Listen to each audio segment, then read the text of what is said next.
आज की हमारी वीडियो मनी हाइस्ट के सीजन 1 के एक्सप्लेनेशन पर बनाई गई है। लेकिन वीडियो स्टार्ट करने से पहले मैं चाहूंगी कि आप मेरे चैनल को सब्सक्राइब करें और बेल आइकन को जरूर प्रेस करें, क्योंकि मेजॉरिटी मेरी वीडियो सब्सक्रिप्शन के बगैर देख रहे हैं। सपोर्ट माई चैनल और प्रेसिंग दैट सब्सक्रिप्शन बटन। चलिए शुरू करते हैं। सीजन 1 स्टार्ट होता है एक लड़की से जो अपने बॉयफ्रेंड के साथ 5 रॉबरीज कर चुकी थी। उसका बॉयफ्रेंड मारा गया था और वो खुद वांटेड थी। वो अपनी माँ से राब्ता करती है और उनके कहने पर मिलना चाहती है, तो उसे कोई आइडिया ना था कि उसकी माँ पुलिस की मदद कर रही है। तभी अचानक एक आदमी उसका पीछा करते उसके पास आता है। वो उसे रोकता है और बताता है कि पुलिस उसके लिए जाल बिछाकर बैठी है। वो उसे पिक्स दिखाकर यकीन दिलाता है, और जब वो पूछती है कि वो उसकी मदद क्यों कर रहा है, तो वो बताता है कि वो उसे अपनी हिस्ट्री की सबसे बड़ी चोरी, जो कि 24 बिलियन यूरोस की चोरी में शामिल करना चाहता था, और वो उसके साथ चली जाती है। प्रोफेसर नामी इस मास्टरमाइंड ने 8 लोगों की टीम बनाई थी। वो उन सबको चोरी करने के लिए 5 मंथ्स तक ट्रेन करता है, जो कि रॉयल मिंट ऑफ स्पेन में की जाने वाली थी। टीम में शामिल सभी की रियल आइडेंटिटी को हिडन रखने के लिए सिटीज के नेम रखे जाते हैं। बर्लिन, जो कि ज्यूल थीफ था। मॉस्को, जो माइंस में काम करता था लेकिन अब बहुत अच्छे से ताले तोड़ लेता था।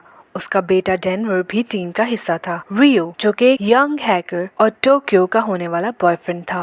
ओस्लो और उसका भाई हेलसिंकी, जो कि आर्मी में रह चुका था। और नायरोबी, जो जाली नोट बनाने में एक्सपर्ट थी। चोरी के लिए सभी मेंबर्स रेड जंप सूट्स और साल्वाडोर डाली के मास्क पहनते हैं।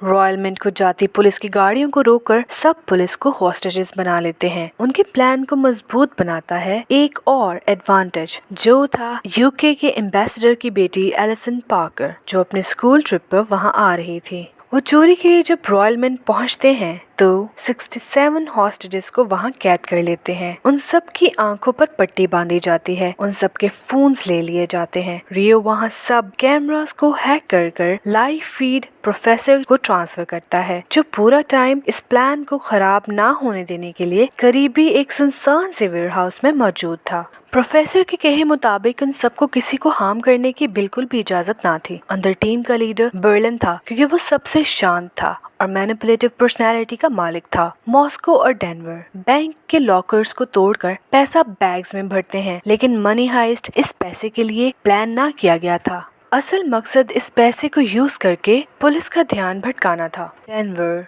रियो और टोक्यो ये पैसा बाहर ले जाकर एक फेक प्ले करते हैं। उन्होंने पुलिस को सिर्फ गोलियों से डराना था, लेकिन पुलिस की एक गोली रियो को छूकर निकल जाती है, जिसके बदले में टोक्यो एक पुलिस वाले की टांग में गोली मार देती है। पैसा वहीं छोड़कर वो वापस अंदर भागते हैं। रियो बच गया था और बाहर पुलिस और मीडिया हरकत में आ गया था। अब उन्हें रॉयल मिंट में रहकर वहीं की टीम को यूज करके पैसा छापने का खुला टाइम मिल चुका था, क्योंकि एक छोटी चोरी मकसद ना था, बल्कि मकसद था 24 बिलियन यूरोस छापना, जिसके लिए उनको टाइम चाहिए था। पुलिस ना तो बिल्डिंग के कैमरास को एक्सेस कर पा रही थी, ना ही वो उनके आने जाने वाली कॉल्स को रिकॉर्ड कर सकते थे, क्योंकि टीम वायर कनेक्शन के जरिए प्रोफेसर से जुड़े हुए थे। सब हॉस्टेजेस को रॉबर्स की ही तरह कपड़े पहनाए जाते हैं और एलिसन पार्कर को उन सब से अलहदा रखा जाता है। राकेल, जो इस केस की इंचार्ज थी, वो रॉबर्स को कॉल मिलाती है, तो वो कॉल प्रोफेसर को ट्रांसफर की जाती है। प्रोफेसर उन्हें झांसे में डालने के लिए एक हेलीकॉप्टर की डिमांड करता है, जो उन्हें ब्राजील ले जाए। पुलिस प्रोफेसर के इतने सुकून से बात करने को समझ चुके थे कि मामला कुछ और ही है। स्पेशल फोर्सेस को यूके की एम्बेसडर की बेटी को किसी भी हाल में रिहा करके लाने का हुक्म दिया गया था, लेकिन चूंकि अंदर सब होस्टेजेस रॉबर्स जैसे कपड़े पहने हुए थे, ये चीज पुलिस के लिए मुश्किल पेश करने वाली थी। प्रोफेसर के मुताबिक फोर्सेस जहां से एंटर होने वाले थे, वहीं टीम मशीन गन्स लिए पहले से तैयार थी। तभी रियो एलिसन से कॉल करवाता है और वो बाहर सबको बताती है कि अंदर सब हॉस्टेजेस ने एक जैसे कपड़े पहने हैं, तो फोर्सेस अगर अंदर आ भी गईं तो इनोसेंट्स को भी हार्म कर सकते हैं। मिशन अबॉर्ट होते ही वहां से स्पेशल फोर्सेस चले जाती हैं और अब नायरोबी की सुपरविजन में असल काम स्टार्ट होता है। हर एक मिनट में 500,000 यूरोस छापे जा रहे थे। वो सब बहुत खुश थे। राकेल अपनी पर्सनल लाइफ से परेशान और अननेसेसरी प्रेशर की वजह से केस छोड़ने वाली थी कि तभी वो सेल्वा से मिलती है, जो असल में प्रोफेसर था। वो उसके फोन से अपनी मॉम को कॉल करती है। वो ये नहीं जानती थी कि स्ट्रेंजर ही इस हाइस्ट का मास्टरमाइंड है। खैर, रॉयल मिंट में होस्टेजेस की जरूरत का पूरा ख्याल रखा जा रहा था। उनके खाने से उनकी मेडिसिन तक। कुछ लोगों को सिलेक्ट करके उनको मेन ग्रुप से अलग करके एक अंडरग्राउंड टनल खुदवाया जाता है, जो कि असल में एक चाल थी, क्योंकि असल टनल मॉस्को खुद खोद रहा था। पुलिस को बताने के लिए कि होस्टेजेस को कोई नुकसान नहीं पहुंच रहा, मोनिका नामी हॉस्टेज को बाहर ले जाया जाता है, जो कि ये सब बाहर आते ही बताती है और पुलिस चाहकर भी उन पर स्नाइपर्स से हमला ना करवा सके। फिर आता है सिचुएशन में एक ट्विस्ट। उनका प्लान खराब होने वाला था, वो भी सिर्फ एक लव स्टोरी की वजह से, जो कि टोक्यो और रियो की चल रही थी। अपनी अपनी फैमिलीज के लिए जब सब होस्टेजेस मैसेजेस रिकॉर्ड कर रहे थे, तो एलिसन के साथ रियो को बातचीत करता देख टोक्यो जेलस हो जाती है। वो रियो से लड़ती है। बेध्यानी में रियो मोबाइल एलिसन के पास ही छोड़ जाता है। यहाँ फोन नेट से कनेक्ट होता है। वहाँ पुलिस एलिसन के फोन को फौरन हैक करके रियो की शक्ल देख चुके थे। होस्टेजेस में बैंक मैनेजर आल्टूरो और एक स्कूल किड ये जान चुके थे कि रॉबर्स के पास बहुत से वेपन्स और प्लास्टिक बॉम्ब्स हैं। राकेल वापस चार्ज ले चुकी थी। वो प्रोफेसर को बताती है कि जिस तरह वो उनकी टीम के मेंबर रियो को जान चुके हैं, बाकी सबको भी जल्द ही पकड़ लेंगे। प्रोफेसर वॉज कॉन्फिडेंट और वो सब सोल्यूशंस निकाल चुका था। वहीं आल्टूरो मोनिका, जो कि उससे प्यार करती थी और उसके बच्चे की माँ बनने वाली थी, उसको बताता है कि वो रॉबर्ट्स उन सबको मार देंगे। वो उसे कहता है कि वो किसी तरह उसके कोट की पॉकेट में से वो फोन ले आए ताकि वो बाहर इन्फॉर्म कर सकें। मोनिका वहाँ से फोन तो ले आती है, मगर बर्लिन की तेज नजरों से बच नहीं पाती, जो डेनवर को उसे मारने का हुक्म देता है। डेनवर ना सिर्फ दिल का सॉफ्ट था, वो उसे मारना नहीं चाहता था और इसीलिए मोनिका के कहने पर उसकी थाई में शूट करता है ताकि बहुत सा खून निकले और बर्लिन को लगे कि वो मर गई। और ऐसे ही वो एक लॉकर में छुप जाती है, जहां डेनवर उसकी केयर करता है।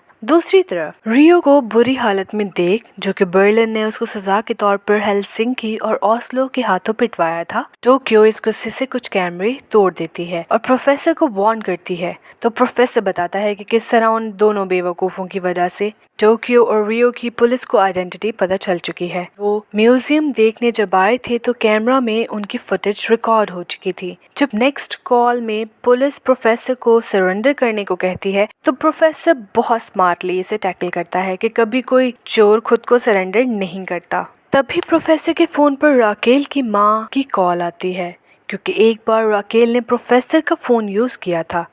जब वो बात करवाने के लिए राकेल को फोन देने जाता है, तो वहाँ पुलिस कैंप में क्या चल रहा है सब देख चुका था। अब राकेल और प्रोफेसर के दरमियान अंडरस्टैंडिंग डेवलप होना शुरू हो चुकी थी। वहीं दूसरी तरफ मॉस्को जब ये सुनता है कि उसके बेटे डेनवर ने कत्ल किया, तो उसे पैनिक अटैक आता है। वो सरेंडर करने के लिए गेट्स खोलकर जाने लगता है, तो डेनवर आके बताता है कि उसने कत्ल नहीं किया और ये बात मॉस्को बर्लिन को ना बताए। फ्रेश एयर दिलवाने के लिए जब मॉस्को को बिल्डिंग की छत पर बाकी हॉस्टेजेस के साथ लेकर जाया जाता है, तो सब स्नाइपर्स अपनी गन के साथ रेडी थे। जब वो आपस में बात करते हैं, तो मोनिका का नाम सुनते ही आल्टोरो गुस्से में आ जाता है और लड़ने लग जाता है। मॉस्को सभी हॉस्टेजेस के साथ नीचे बैठ जाता है ताकि स्नाइपर्स आल्टोरो को रॉबर समझें। स्नाइपर उस पे गोली चला देते हैं। अब चूंकि वो एक हॉस्टेज को हार्म कर चुके थे और राकेल की काफी इंसल्ट हो रही थी, वो प्रोफेसर को कॉल करती है ताकि मेडिकल टीम को अंदर जाने की इजाजत दे। इंस्पेक्टर एंजल, जो कि सीक्रेटली राकेल को बहुत पसंद करता था शादीशुदा होने के बावजूद, सर्जन्स के साथ अंदर जाता है। वहाँ दूसरी तरफ अंडरग्राउंड के जरिए पुलिस होस्टेजेस के बेस में बिल्डिंग में घुसने जा रहे थे। मेडिकल टीम के अंदर आने पर उन सब की चीजें, इवन के एंजल के ग्लासेस भी ले लिए जाते हैं और उसी दौरान ओस्लो बड़ी सफाई से एंजल के ग्लासेस में माइक्रोफोन लगा देता है, क्योंकि प्रोफेसर के जरिए जान गए थे कि वो कौन है। इंस्पेक्टर एंजल वहाँ सिचुएशन को ऑब्जर्व करता है और टाइमर सेट करता है। जब फोर्सेस अंदर आने के लिए तैयार थी, उनको लगा कि अब वो जीत गए हैं कि तभी सब होस्टेजेस और रॉबर्स अपने मास्क चेंज कर लेते हैं। बाजी पलटी और एंजल जान गया कि वो लोग उनसे कई हाथ आगे हैं। अब फोर्सेस अंदर आती और उन्होंने सैल्वाडोर डाली के मास्क पहने होते तो वो फौरन पहचाने जाते। वो जल्द ही वहाँ से अपनी चीजें लेकर निकलते हैं। इंस्पेक्टर एंजल इन्फॉर्म करता है कि फोर्सेस को वापस बुला लिया जाए। दूसरी तरफ नायरोबी भी जान गई थी कि मोनिका जिंदा है और उसकी टांग में बढ़ते इन्फेक्शन को रोकने के लिए डेनवर की मदद करती है और यहाँ डेनवर और मोनिका की लव स्टोरी स्टार्ट होती है। पास्ट में हमें दिखाया जाता है कि प्रोफेसर बताता है कि ये चोरी का प्लान उसने नहीं बनाया था और आगे जाकर हम ये भी जान जाएंगे कि असल प्लान उसके फादर का था। प्रोफेसर पुलिस की प्लानिंग को सुन सकता था एंजल की वजह से। प्रोफेसर ने उन्हें टीवी लगाने से मना किया था, लेकिन अपनी सक्सेस के जश्न में वो ये चीज नजरअंदाज करते हैं। वो सब मशहूर हो गए थे, लेकिन साथ ही रियो के पेरेंट्स के इंटरव्यू को ब्रॉडकास्ट किया जा रहा था। रियो इमोशनल हो चुका था और यही वजह थी टीवी ना लगाने की कि वो लोग इमोशनली मैनिपुलेट ना हो जाएं। पुलिस म्यूजियम की सीसीटीवी फुटेज को स्टडी करते उस दिन की लाई गई कार का पता लगवाते हैं। अब चूंकि बर्लिन टोक्यो की दी गई थ्रेट्स की वजह से प्रोफेसर को मोनिका की डेथ का बता चुका था, जो असल में जिंदा थी। बर्लिन इसकी कीमत चुकाने वाला था। प्रोफेसर हेलसिंकी से पूछता है कि क्या उसने वो गाड़ी डिस्ट्रॉय की जिसका पता पुलिस लगवा चुकी थी, तो वो बताता है नहीं, जिसकी वजह से प्रोफेसर फौरन जंक यार्ड में वो गाड़ी से फिंगरप्रिंट्स मिटाने के लिए निकलता है। जंक यार्ड का मालिक उसके पीछे डॉग लगा देता है और पहली ट्राई इस तरह कामयाब नहीं जाती। प्रोफेसर के पास टाइम कम था। तब उसे इंस्पेक्टर रॉकेल की कॉल आती है। वो 8 हॉस्टेजेस को छोड़ने की डिमांड करती है। प्रोफेसर कहता है या तो वो एलिसन को छुड़वा सकते हैं या 8 हॉस्टेजेस को। तो राकेल एलिसन को छोड़ने की डिमांड करती है। प्रोफेसर इसी बात को रिकॉर्ड करके मीडिया पर फैला देता है कि वो किस तरह एक वीआईपी के बदले 8 जानें गंवा देंगे। प्रोफेसर को अपनी नेक्स्ट ट्राई के लिए टाइम मिल चुका था। इस बार फिंगरप्रिंट्स मिटाने और वहां से भागने में कामयाब हो जाता है, लेकिन वो जानबूझकर बर्लिन के कोट का एक बटन वहां कार में छोड़ चुका था, जिसकी वजह से वो आइडेंटिफाई हो चुका था। ये थी बर्लिन की मोनिका को मारने की सजा। Now we see in the past कि किस तरह प्रोफेसर अपनी टीम को बताता है कि कैसे 5 साल पहले वो वॉल्ट के नीचे एक टनल बना चुका था, जिसको अब मॉस्को खोद रहा था और उसे उसको खोदने में 10 दिन तो लगने ही वाले थे। वो एक फेक टनल हॉस्टेजेस से किसी और जगह खुदवा रहे थे। अब अगली प्रॉब्लम थी वो जंक यार्ड का मालिक जो प्रोफेसर की शक्ल देख चुका था। पुलिस उससे स्केच बनवाते हैं, लेकिन प्रोफेसर के पास उसको रोकने का भी तरीका मौजूद था। वो उसकी फैमिली के बारे में इंफॉर्मेशन इकट्ठी करता है। वो एक पुलिस गाड़ी में मौजूद फोन से उसे मैसेज पहुंचाता है और रशियन ज़बान में उसकी फैमिली को हार्म करने की थ्रेट देता है, जिसकी वजह से वो जंक यार्ड का मालिक उसका स्केच डिलीट कर देता है। दूसरी तरफ बर्लिन के बारे में एक गलत न्यूज चलाई जा रही थी कि वो प्रोस्टिट्यूशन, ड्रग्स और ट्रैफिकिंग में इन्वॉल्व है। बर्लिन दुखी था क्योंकि वो ये सब कुछ नहीं करता था। वो सीधा डेनवर पर शक करता है, जो एक रात उसकी जैकेट पहनकर कार में सो रहा था। डेनवर को कन्फ्रंट करते बर्लिन जान जाता है कि मोनिका जिंदा है। प्रोफेसर कॉल करके बताता है कि उसने बर्लिन को सजा दी, लेकिन बर्लिन प्रोफेसर से मोनिका की बात भी करवाता है और कैमरा में भी दिखाता है। प्रोफेसर कहता है कि वो जानता है कि वो उसकी वजह से तो जिंदा ना थी। इंस्पेक्टर राकेल ये सब देखने के कि हॉस्टेजेस सेफ हैं अंदर आना चाहती है। राकेल प्रोफेसर को पर्सनल कॉल करती है, जिसको वो सेल्वा के नाम से जानती थी। राकेल सेल्वा से प्यार करती थी, लेकिन उसे ये जरा भी मालूम ना था कि सेल्वा ही हाइस्ट का मास्टरमाइंड प्रोफेसर है। अब एंजल वहां आकर राकेल को बर्लिन की यूनिक बीमारी के बारे में बताता है, जिसके लिए वो रिट्रोक्सिन मेडिसिन लेता था, जो कि मस्कुलर डिस्ट्रॉफी के लिए ली जाती थी। वो मेडिसिन जहाँ मिलती है वो वहाँ जाकर देखना चाहता था कि वो कहाँ डिलीवर हुई। वैसे ये सुनते ही बहुत परेशान हो जाता है कि उनकी ट्रेनिंग बेस एक्सपोज होने वाली थी। हाँ, उन सबके फिंगरप्रिंट्स मौजूद थे। इस प्रॉब्लम को सॉल्व करने से पहले एक और प्रॉब्लम थी।